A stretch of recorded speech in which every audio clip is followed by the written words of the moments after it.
The house that waits. They told the children not to go near the old house on Willow Street. The warnings had always been there, passed down like a ghost story.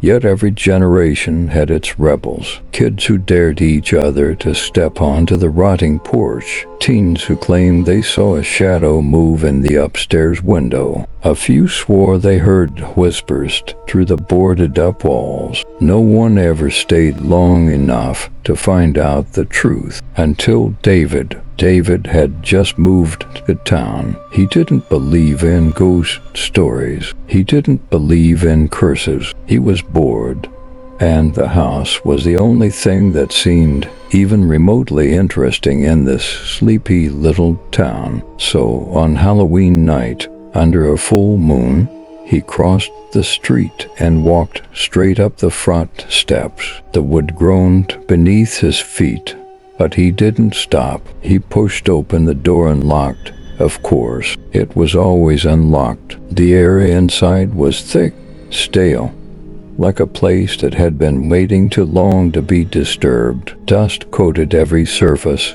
undisturbed by time. The moonlight cast long shadows across peeling wallpaper and broken furniture. And then came the sound, a creak, not from him, from upstairs. David swallowed hard, but forced himself to move forward. He told himself it was just the house settling, just an old building reacting to the night air. But the further he walked inside, the harder it was to ignore the feeling that he wasn't alone. A cold draft whispered through the hallway. The floorboards moaned as he stepped into the living room. The fireplace was still, the mantel thick with dust except for one spot, a single, untouched space where something had recently been. He turned toward the staircase. The steps stretched upward into darkness. The air felt colder the closer he got, and then the whispering started.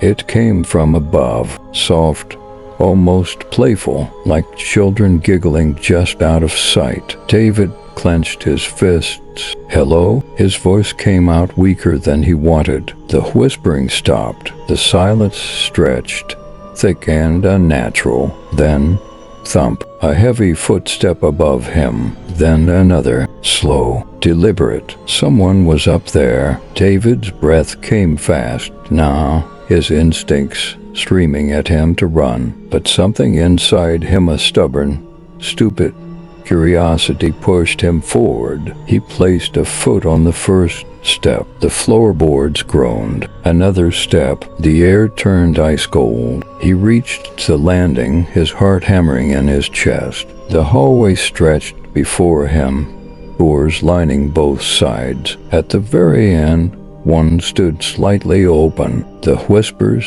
started again. David reached for the doorknob, his fingers trembling. He pushed the door open, and the whispers stopped. Inside, the room was empty, nothing but dust and decay. Then he turned. A mirror stood against the far wall. Its surface was dark, cloudy with age. But as he stepped closer, his own reflection began to change. His face twisted, his mouth stretched into a grin that wasn't his own. His eyes darkened, sinking into endless black pits. And then his reflection moved, but he hadn't. A hand reached out from inside the glass, fingers long and too many, grasping at the edges as something began to pull itself through. A shadow with his face, but something else entirely. David stumbled back. His heel hit the door frame,